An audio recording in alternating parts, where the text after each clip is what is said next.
Hi, I'm Travis Wood with Spec Rescue International. Today on the Spec Show, I'm going to be talking about recip saws.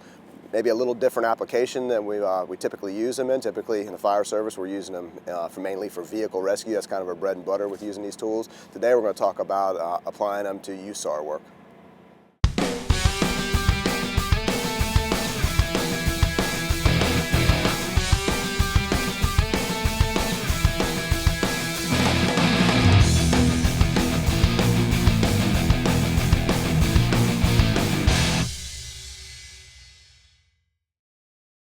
Okay, when we talk about the recip saws, I've got a couple of different models here.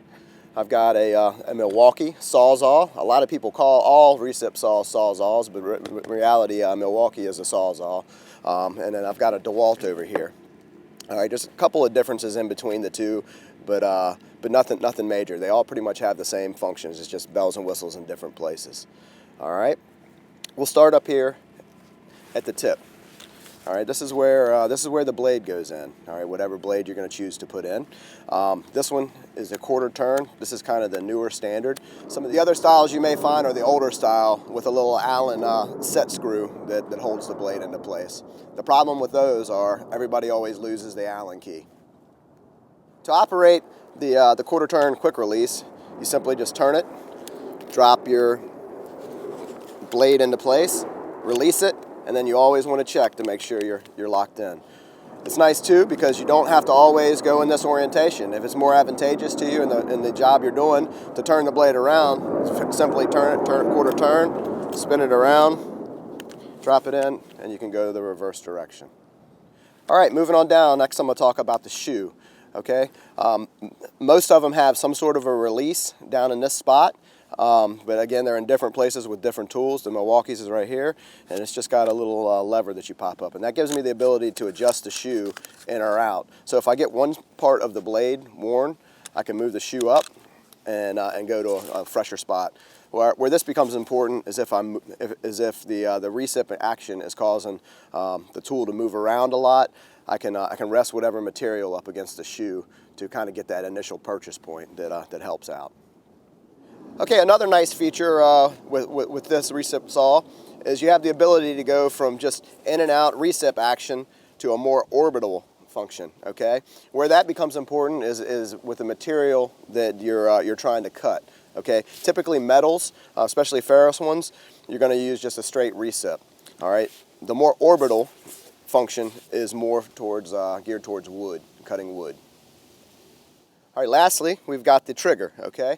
Some of these are variable speeds, meaning the more I pull it, the faster it goes, and the less I pull it, the slower it goes. Okay, that becomes very important, again, with the material that you're going through, and we're going to talk more about that in a minute.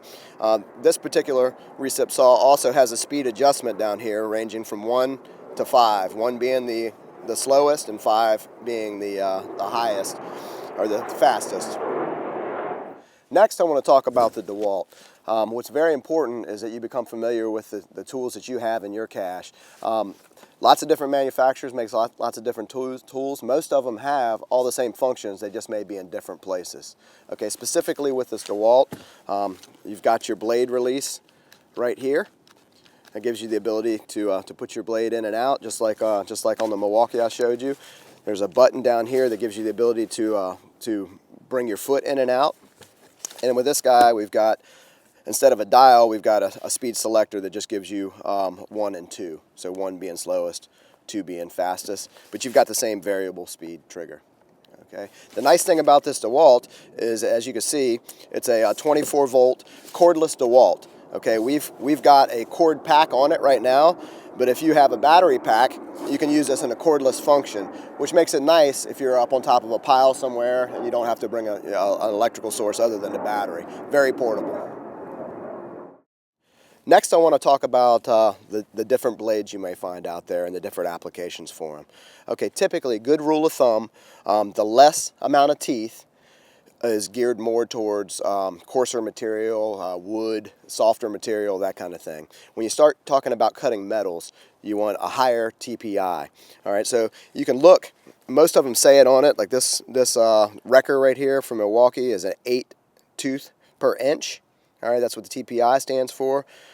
You can see this one right here is a 10 TPI, so 10 tooth per inch, and then the torch down here is a 14 TPI.